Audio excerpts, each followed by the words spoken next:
They discovered Shrek living among a colony of strays, a lonely figure in a sea of forgotten cats. He was thin, disoriented, and unwanted, an outsider even among the outcasts. No one knew how he ended up there. Maybe someone had abandoned him, or maybe he had simply wandered in, chasing the faint hope of survival. But the others kept him away from food, hissing and clawing whenever he tried to eat.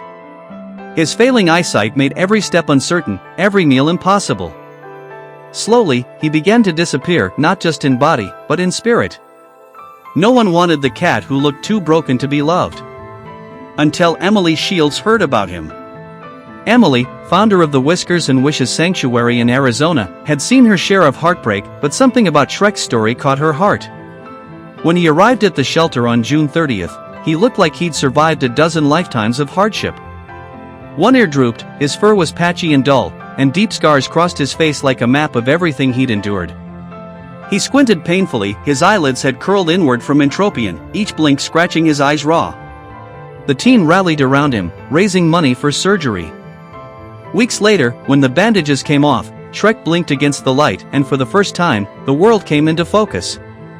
His eyes, clear and startlingly blue, reflected wonder more than pain. It was as if he was asking, "Is this what life is supposed to look like?"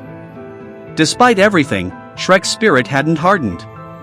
He loved people, followed them everywhere, purred like a motor, nudged hands for affection. He acted less like a feral cat and more like a loyal companion who had just been waiting for someone to notice him.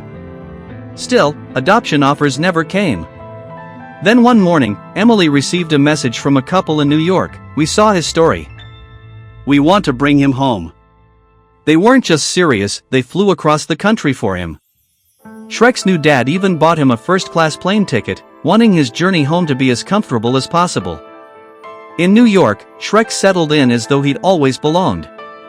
He learned to play, to chase beams of light, to stretch and climb, things he'd never done before. For so long, he'd kept his gaze low to the ground. Now, he looked up, wide-eyed, at the world above him, as if discovering life for the very first time. The woman who first found him had named him Shrek because of his big cheeks and grumpy face, a gentle ogre in feline form. Emily used to joke that he looked like a potato with legs, but that he had the kindest heart in the room.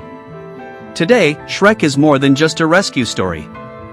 He's a reminder that love can bring light to the darkest corners, that broken doesn't mean beyond repair.